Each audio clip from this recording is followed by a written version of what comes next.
আসসালামু আলাইকুম, hello everyone. আজকে আমরা যাব সিঙ্গাপুর। তো আমাদের বালিতে আজকে লাস্ট ডে। আমরা ভোর 4টার সময় এয়ারপোর্টে চলে এসেছি।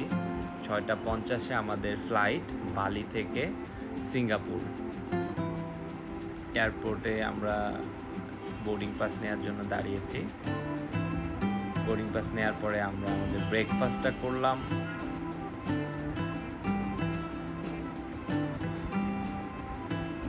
সময়টা খুব চমৎকারভাবে পার করেছি আমরা। 6 দিন আমরা ইন্দোনেশিয়াতে ছিলাম। So now it's time for Singapore.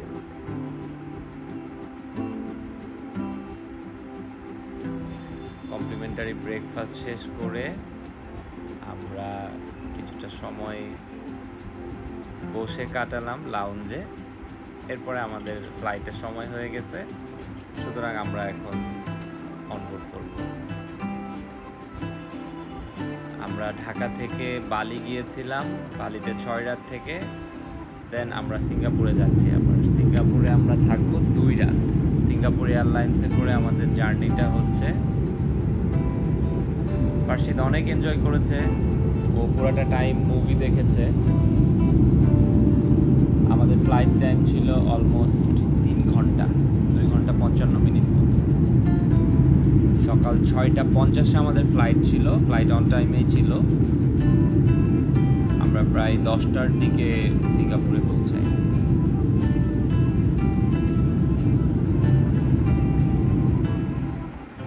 চলে এসেছি আমরা সিঙ্গাপুরে। ফার্সিদ লাগেজ ট্রলি নিয়ে যাচ্ছে। আমরা এখন এমআরটিতে উঠবো। তানা মেরা নামে একটা স্টেশনে নামতে হবে আমাদেরকে। প্রথমে চাঙ্গি থেকে আমরা উঠেছি, এরপরে ওখান থেকে আমাদেরকে ট্রেনটা চেঞ্জ করে ল্যাভেন্ডারে আমাদেরকে নামতে হবে। আমরা হোটেল বুক করেছি আগোডা থেকে, ভি হোটেল ল্যাভেন্ডার। এটা এমআরটি স্টেশনের উপরে।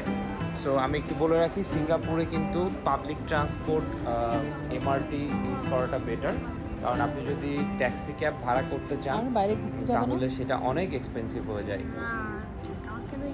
সো আমরা 3টা এমআরটির কার্ড নিয়ে নিয়েছিলাম। আমরা চলে এসেছি হোটেলে। আমাদেরকে কিন্তু দুপুর 12টার সময় চেক ইন দিয়ে দিয়েছে। আমরা 10:15 দিকে ল্যান্ড করেছি। আমাদের ইমিগ্রেশন শেষ হয়েছে জাস্ট হেঁটে আসতে যতক্ষণ সময় লাগে ততক্ষণে। আমি ডিটেইলটা বলবো পরে। এটা হচ্ছে আমাদের রুম। সিঙ্গাপুরে হোটেল প্রাইসটা একটু বেশি কম্পেয়ার টু বালি বা থাইল্যান্ড। সো এইটা ভি হোটেল ল্যাভেন্ডার, আমাদের এমআরটির উপরেই এটা, সুতরাং আমাদের কোনো হাঁটাহাঁটির টেনশন নাই। আমরা 3 জন এই রুমটাতে থাকবো। খুবই সুন্দর একটা রুম। এটা হচ্ছে swimming pool area plus breakfast এখানে করতে হবে। তো সুইমিং পুলটা বেশ ডিপ ছিল আর পানিটা ঠান্ডা ছিল। সো ফার্সিদ এখানে আসলে নেমে খুব বেশিক্ষণ এনজয় করতে পারেনি। 5 মিনিট থেকে ওকে উঠে যেতে হয়েছে, কারণ আমি এখানে কোনো চিলড্রেনের জন্য আলাদা জায়গা পাচ্ছিলাম না যেখানে গভীরতা কম। সো ওকে ধরে নিয়ে আমাকে এখানে একটু এনজয় করতে দিতে হয়েছে। এরপরে আমরা চলে গিয়েছি রুমে। দেন আমরা বাইরে যাব ঘুরতে।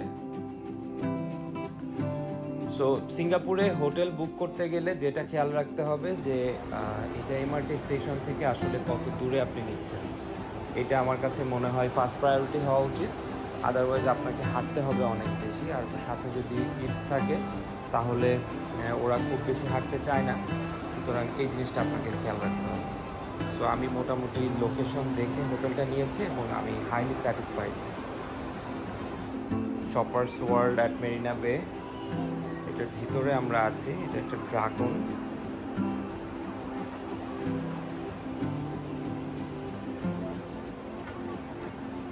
মেরিনা বের জাস্ট অপোজিটে একটা শপিং সেন্টার। এবং আমরা কিন্তু হোটেল থেকে এমআরটিতে উঠেছি, সরাসরি এইটার ভিতরে আমরা নেমেছি। শপার্স ওয়ার্ল্ড অ্যাট মেরিনা বে, এটার ভিতরে কিন্তু একটা এমআরটি স্টেশন আছে, সুতরাং আমাদেরকে এখানে আসতে একদমই হাঁটতে হয়নি। এই যে মেরিনা বে শপিং সেন্টারের ভিতরে কিন্তু আবার একটা ওয়াটারওয়ে আছে। এখানে চাইলে আপনি টিকিট কেটে রাইড দিতে পারেন। এখান থেকে নিচে একটা ওয়াটারফলের মতো পড়ে, পানি পড়ে, খুবই সুন্দর। আমার পরের কোনো একটা ভিডিওতে এইটার একটা মোমেন্ট থাকবে। এটা দিনের বেলা আমরা ঘোরাঘুরি করছি।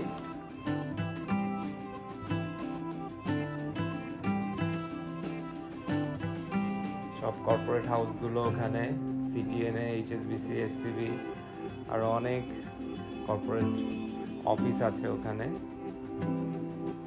ওয়াও, কি চমৎকার নাইট ভিউ। সো আমি একটু বলে রাখি, সিঙ্গাপুরের ভিসা আমি করেছি, এখানে আমি দেখলাম ট্রাভেল এজেন্টগুলোতে 5 থেকে 5,500 টাকা মতো চার্জ করে। 2024-এর ফেব্রুয়ারিতে আমি গিয়েছি, জানুয়ারি মাসে আমি ভিসা করেছি। আমি যাদের কাছ থেকে করেছি, ভদ্রলোক পার পারসন 5,500 টাকা করে নিয়েছিলেন সম্ভবত। আমি ওনার কাছ থেকে এর আগেও ভিসা করিয়েছি থাইল্যান্ডে যাওয়ার সময়। সো আর এটা ছিল ই ভিসা, পাসপোর্টে কিন্তু কোনো ভিসা নাই, ভিসার সিল নাই, আই মিন এটা ই ভিসা ছিল, ইমেইলে ভিসাটা এসেছে। সো ওইটা দেখিয়ে আমি ইমিগ্রেশন পার হয়েছি। এবং সবচেয়ে মজার ব্যাপার হলো, ইমিগ্রেশন পার হতে কোনো সময়ই লাগে নাই, জাস্ট আমি হেঁটে চলে গিয়েছি, পাসপোর্টটা স্ক্যান করে, কোনো কোশ্চেন না, কোনো কিচ্ছু না। আর সিঙ্গাপুরে ল্যান্ড করার আগে, অর্থাৎ আমি যেদিন সিঙ্গাপুরে গেলাম তার আগের দিন কিন্তু আমি অনলাইনে একটা ফর্ম ফিল আপ করেছি। ওইটা আমার যে ই ভিসা ছিল, ওই ই ভিসাতে লিঙ্কটা দেওয়া ছিল, ওখানে যে আমার অ্যারাইভাল রিলেটেড কিছু ইনফরমেশন সাবমিট করতে হয়, ওইটা আমি আসার আগের দিনই করেছি। ওটা 72 ঘন্টার মধ্যে সম্ভবত করতে হয়। এটা অ্যাপেলের শোরুম, গোল যেটা দেখতে পাচ্ছেন আপনারা। মেরিনা বেটা দেখতে চমৎকার লাগছিল। এই ভিডিওটা আমার অনেক পছন্দের। Thank you Baishakhi for capturing such amazing snap and such amazing video. মনে হচ্ছিল ওইখানে সারা রাত থেকে যাই।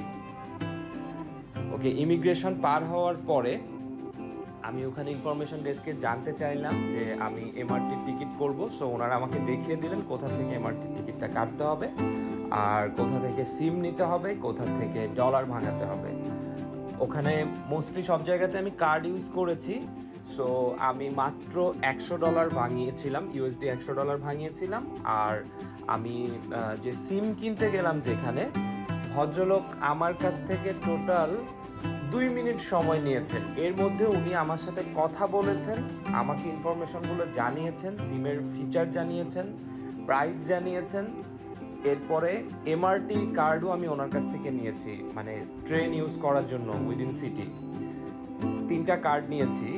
আমার সিম উনি ইনসার্ট করেছেন, অ্যাক্টিভ করেছেন, অল টুগেদার 2 মিনিট সময় নিয়েছেন উনি। আমি খুবই অবাক হয়েছি, এত ফাস্ট ওরা। আর এটা ছিল লাইট শো, মিউজিকটা অসাধারণ ছিল, মিউজিকের সাথে লাইট। এখানে মিউজিকটা দিতে পারিনি, কপিরাইট হয়ে যাবে বলে। সো এখানে আপনারা খুব সুন্দর সময় কাটাতে পারবেন। রাত 8টায় একটা শো হয় আর রাত 9টায় একটা শো হয়। সো আমরা 9টার শোটা এখানে এনজয় করেছি। Thank you for watching, stay safe.